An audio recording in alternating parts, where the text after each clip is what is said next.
Hi guys, and welcome back to my round 4 recap from the London Chess Classic Under 2000s.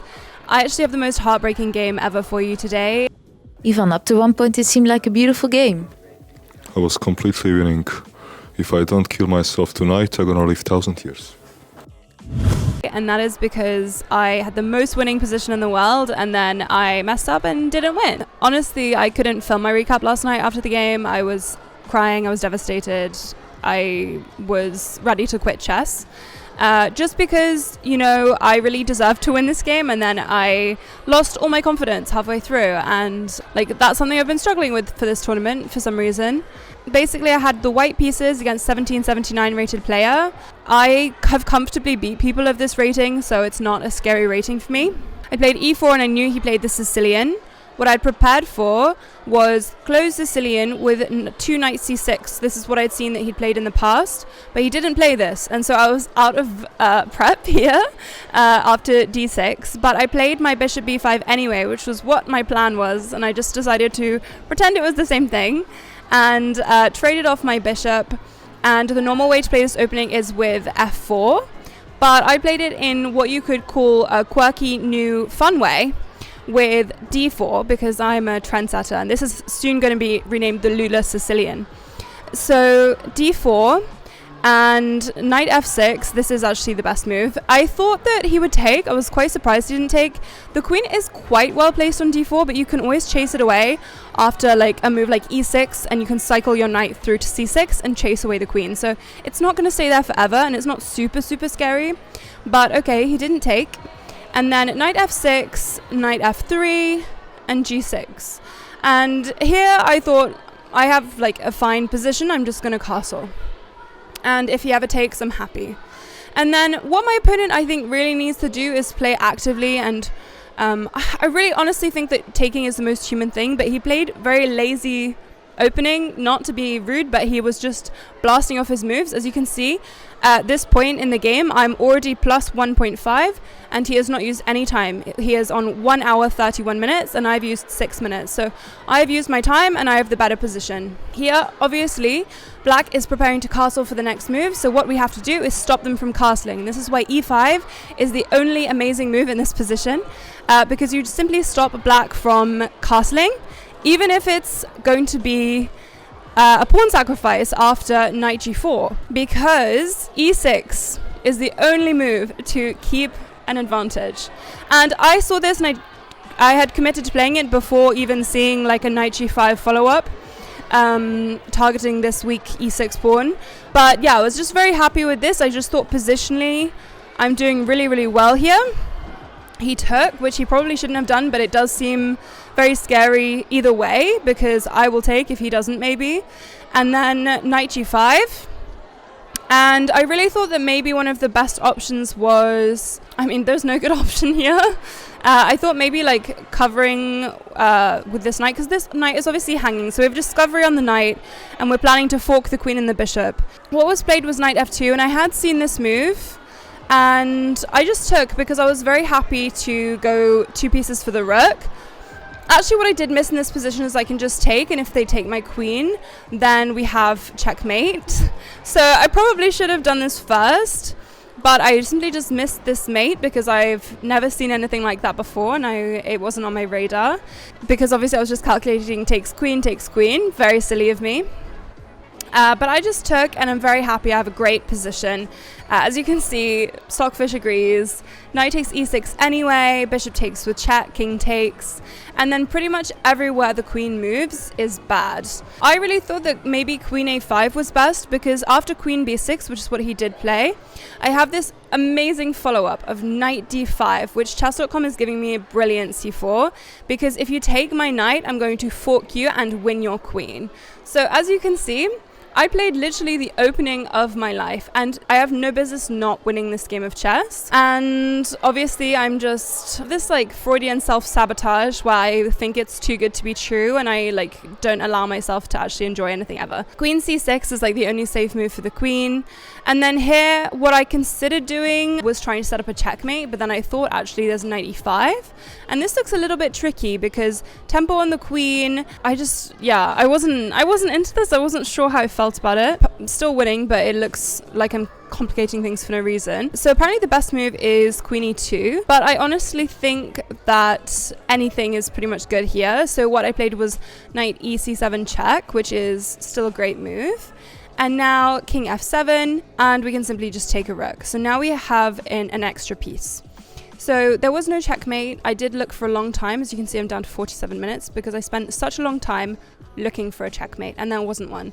And I think that this was my problem, because here I was not only like confused about the fact that his king had been so vulnerable and I didn't have any like even attempts at a mating net, and also that my king was vulnerable, and I was so worried that any move I played, I was just going to get like something bad happen to me. And I was just thinking like, oh, like loose pieces, Lula, loose pieces. Like what happens if, you know, they bring the rook and then it's pinned? I was just seeing ghosts. I was spooking myself because I just couldn't believe what a good position I had. And this is just really sad. So here, my main candidate move was c4, just to cement the knight and then to develop my pieces. But then I was like, well, what if they just play this? I didn't know what to do. But then I thought maybe I have queen f3 check, king g7, and then yeah, I just wasn't sure, because now I have to deal with my knight at some point. So I was considering playing c4. I think it's probably the safest move, and I'm actually surprised that it's the top engine move because it's the move I wanted to play.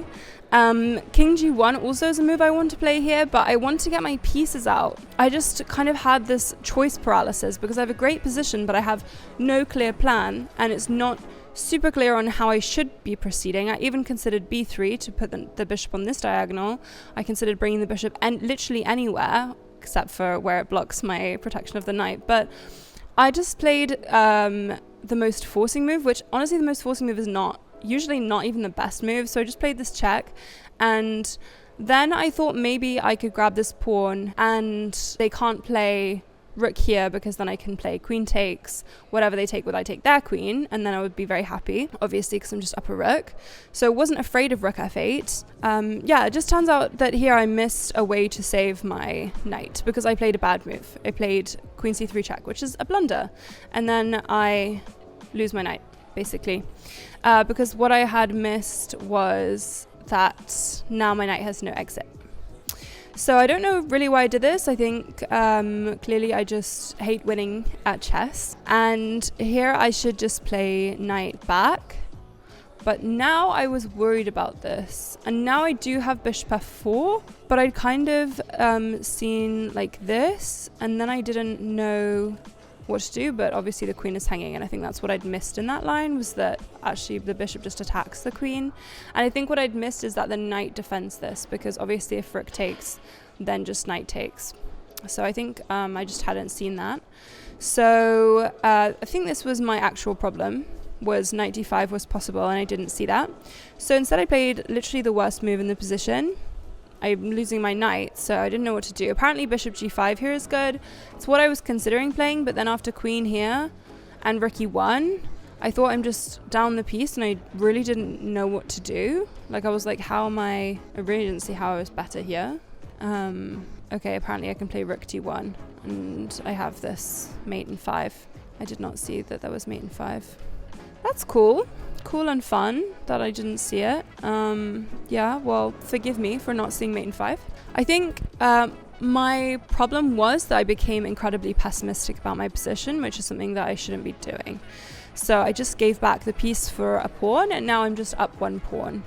And he's supposed to take with the king. And here I thought if he took with the king, I just play queen check.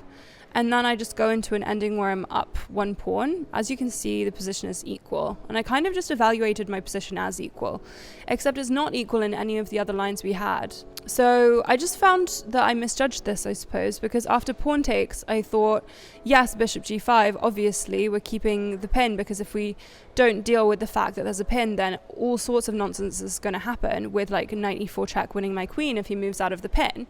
So bishop g5 is essentially like what I would consider a pretty forced move. Here I just thought like king g8, because if I take with the queen, then I lose because rook f8 pins the queen to the king. So I really thought that he could just unpin at any time. He didn't. So he played rook f8, and I played king g1. Here he played rook f7. Actually, here he offered me a draw. and I played king g1 instead. I didn't take his draw. And then he played rook g7, and I thought what I should probably just play here is rook f1. But what I was afraid of was like, what if he just trades this? I don't know. We have just an ending. And I know I'm up a pawn here, but I'm just have no confidence left. And I know I'm only playing to win or draw, like draw worst case scenario, but I just completely lost all motivation to even play chess at this point in the game. And I just didn't have like what was required to continue going. And that was like very upsetting because psychologically I just sabotaged myself with like the stupid knight queen combo. And I think I was just playing forcing moves because I was just in this choice paralysis of what to do about my bishop and what to do about my rook. Because I was seeing ghosts and spooking myself into like being convinced that whatever happened, like, oh, they were gonna like attack me and like my bishop or whatever would get pinned, or like at some point there would be a check and they would be able to pick up my bishop if it's loose. And I was just very concerned about all of these things for literally no good reason, because I'd had such a good position and just truly messed everything up. Here I'm still like slightly better, and here like it's +2. I offered the draw back here because I was not convinced that I was winning this, especially if queen takes. If I play rook f1 and I want to try and trade off the heavy pieces, I didn't want to get these doubled pawns. This is what I was afraid of, was this ending not being winning anymore because of these doubled pawns. But I guess like the idea is my king just comes over here and he has to stop these pawns from promoting or like me creating a pass pawn. And like I know this, and I can like very confidently do all of these puzzles about promoting pawns and creating the best pass pawn in my king and pawn ending. And I know king and pawn endgame theory, but like psychologically I just couldn't play chess anymore because I like messed up, and I guess I felt like I didn't even deserve to win the game. So here I just offered the draw back because I knew it was an option. I knew he'd already offered it. I knew he didn't deserve to draw this game, and I knew that I deserved to win this game, but like also I'd fucked it up. So yeah, I just didn't know what to do with this ending, especially because like I was concerned that his pieces were so active. And like my king is on the back rank, my rook is on a1, and like I know I can bring it because I've got the pinned stuff. Like I don't necessarily have to take here. What I can play is rook f1. What I was concerned about was this, and then I think I just misjudged the fact that this was my turn actually, because what I was concerned about was like them keeping the knight basically, and then the knight coming in and scooping all of my pawns. So yeah, this kind of thing was like in my fear zone. But yeah, so this was a draw that should have been a win, and like this is becoming a recurring theme with people that I am just beating on the board, that I then just don't win the game. And it happened in Maya twice where I drew 2 games that I had winning positions in. I know I'm on the verge of winning all of these games, and I could have probably won this one, but I just thought it would have been so unforgivable to lose this game that if I'd lost this game I probably would have withdrawn from the tournament, and so I just took the easy way out. And I think that if he hadn't offered me the draw in the first place, I definitely would never have offered a draw, and I would have kept playing and probably won the game. So I think what I'm just going to have now is a rule where I have no draws. Like, unless it's a dead drawn, like king and pawn ending, where there's like nothing, literally nothing, where we're just shuffling, I'm just going to not offer draws, and I'm just going to not take draws unless I'm worse.